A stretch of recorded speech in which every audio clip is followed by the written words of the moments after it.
Hello everyone, I'm Ashi Saxena and today I will be talking about e-commerce consumer protection rules.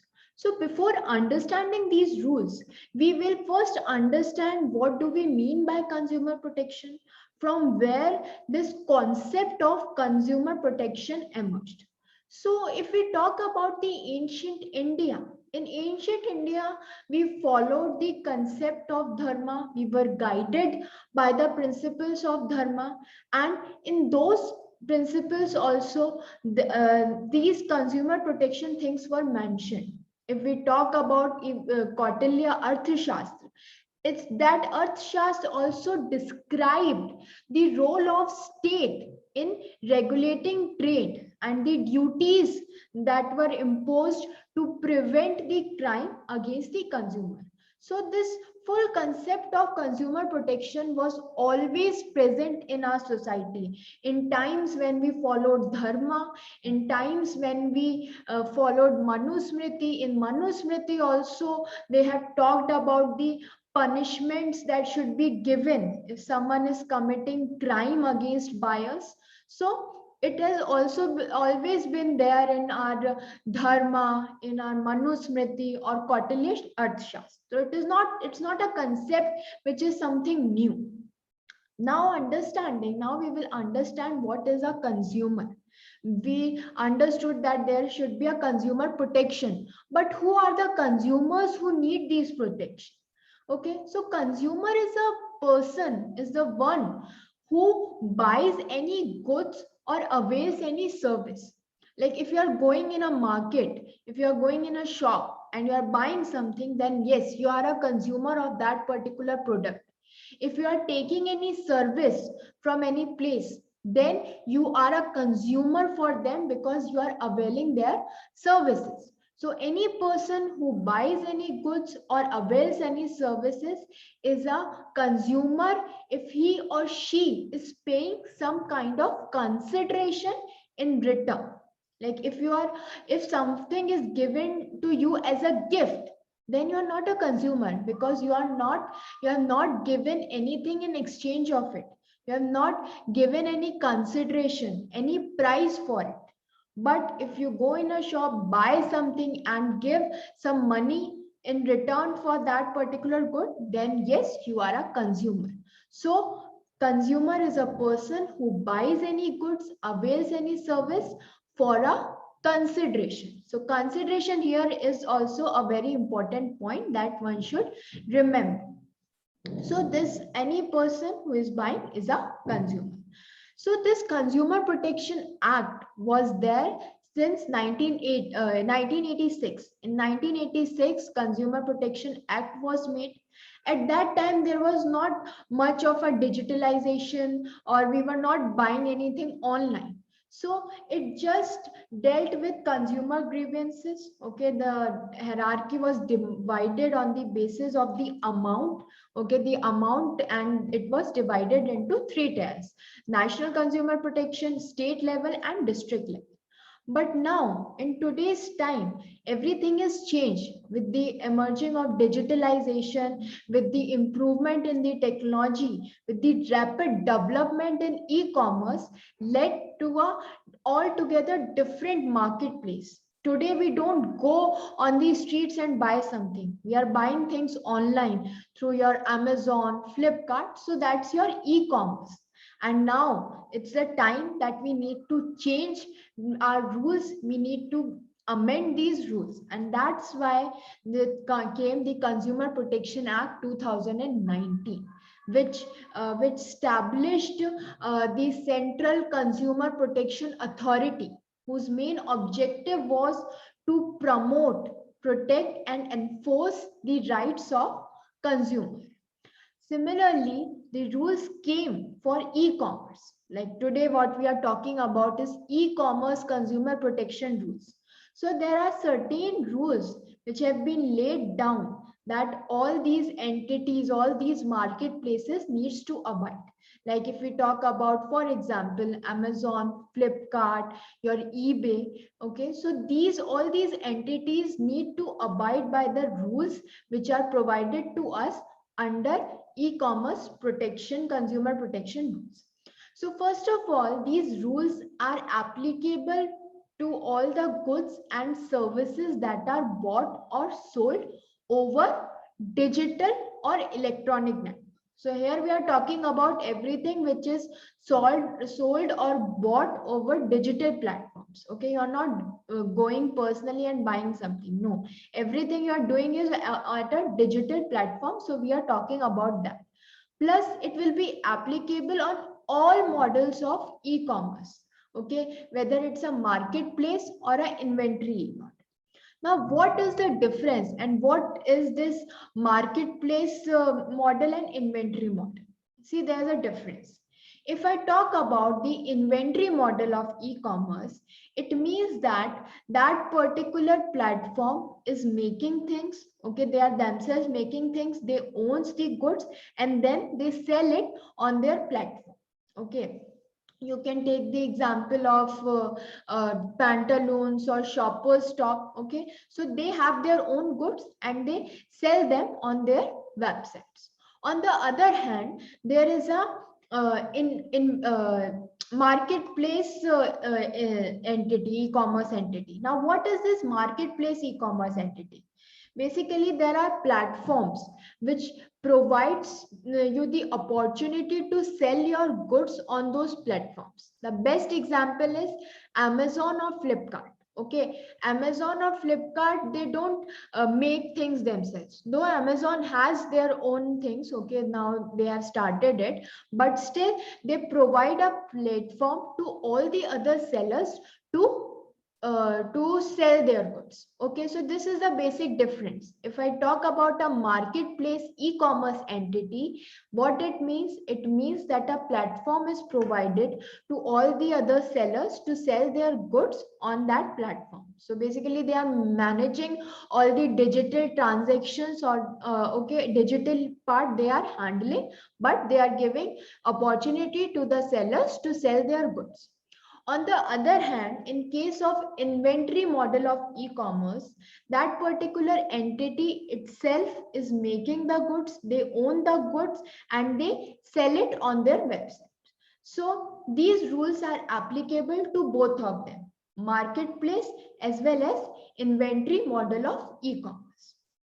Then it is also applicable to all the multi-channel single brand retailers. Okay, so everyone, any transaction which is happening on via e-commerce, these rules are applicable there.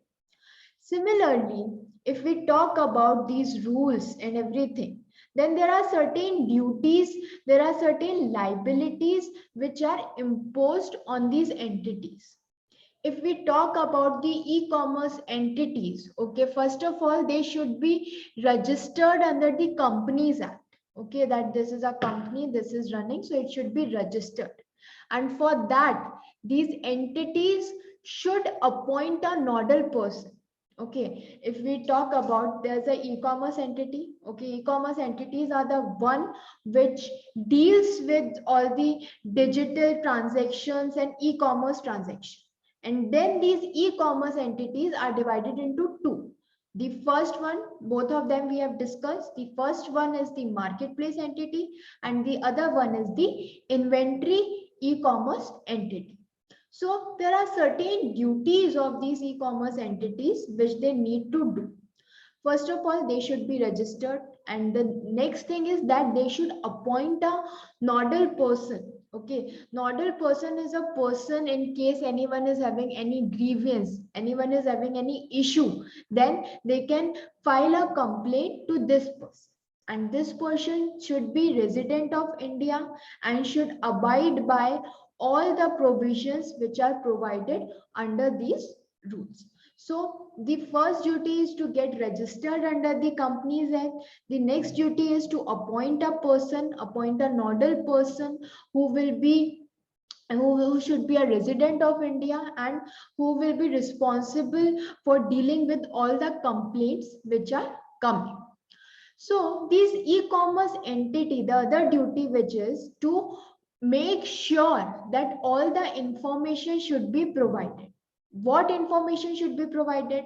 What's the legal name of this e-commerce entity? It should be mentioned.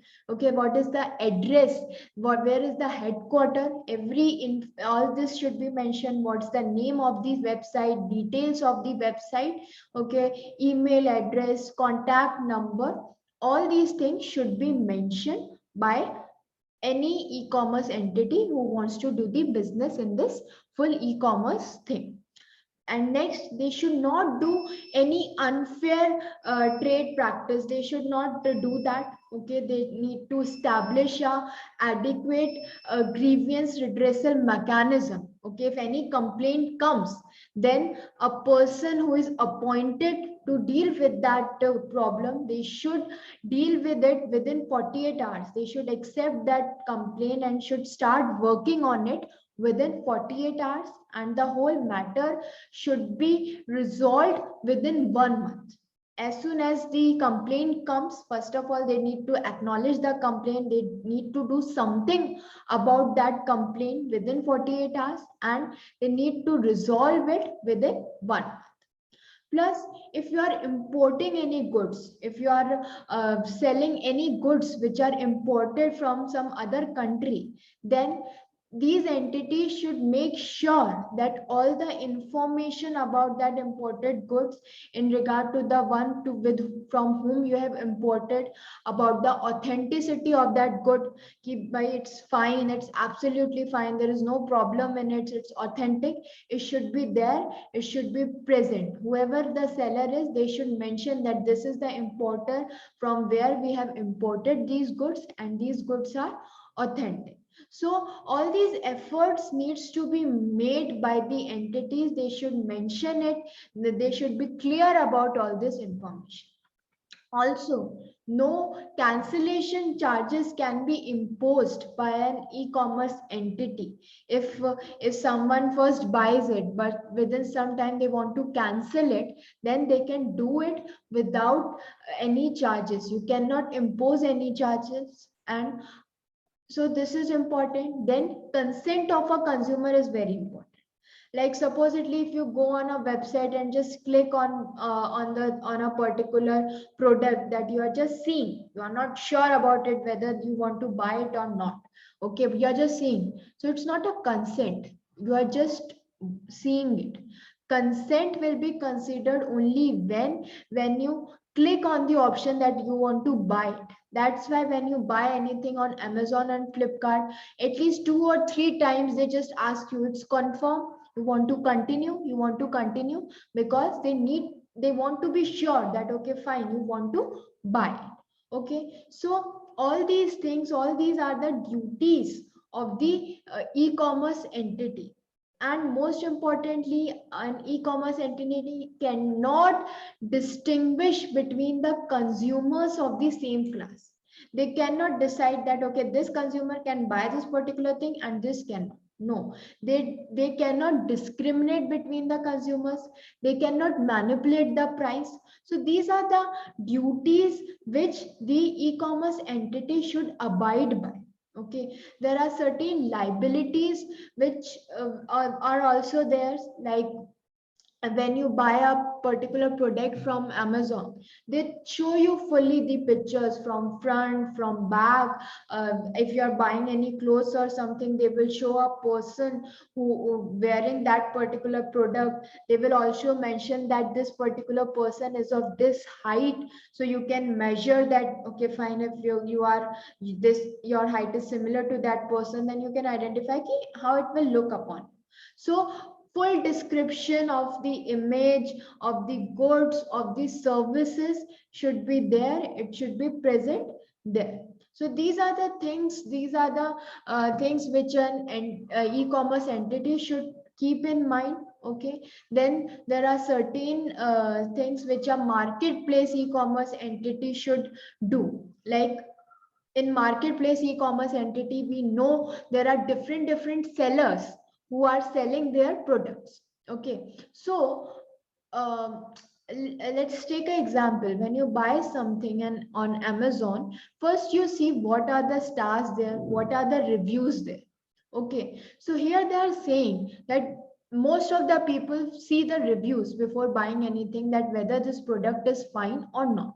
Okay, so what here they are saying is reviews are fine, but a seller himself cannot write the reviews. Okay, there might be a chances that the one who is selling those products just go with another name on the Amazon website and write good things about it. No, it's wrong. It should not be there. It will be wrong. They should not do this. Okay, then a marketplace e-commerce entity should provide all the details about the seller, that from where this goods will be dispatched, who is the seller, what is his address, okay, what he is doing, all the feedback and everything, it should be there. Okay, if you need to do a complaint, if a complaint is made, there should be a proper number, ticket number for each complaint that is lodged.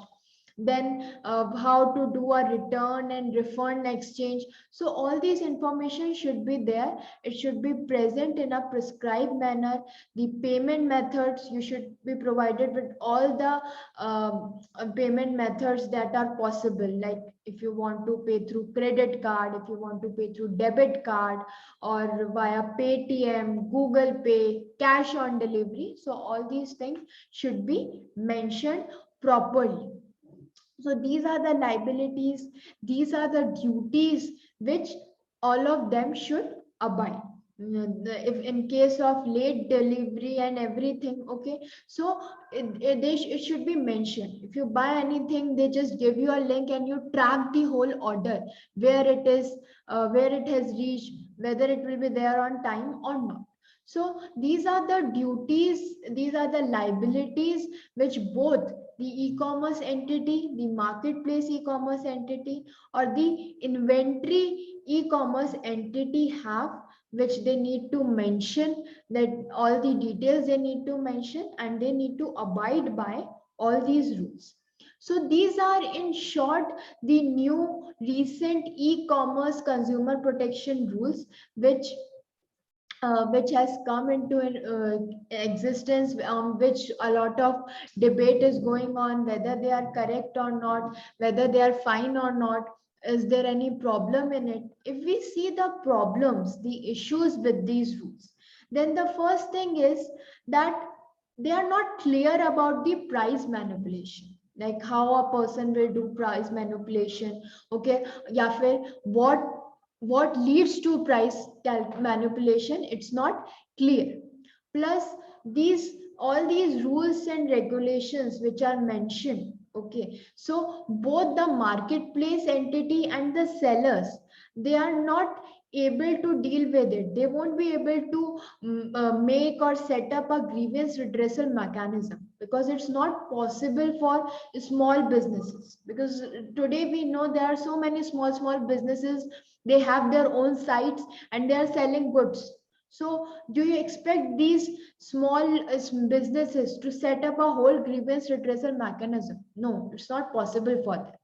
So then these rules also prohibit e-commerce entity from levying any charge for cancellation or post confirmation. Okay, so you can't levy any charge. Okay, you cannot impose any particular charge after confirmation. If someone cancels it, then you cannot impose charge. That is wrong, because sometimes you dispatch the goods, you do something in relation to that particular order, and then all of a sudden that particular order is cancelled, so it causes some loss to the seller also. So that's one issue.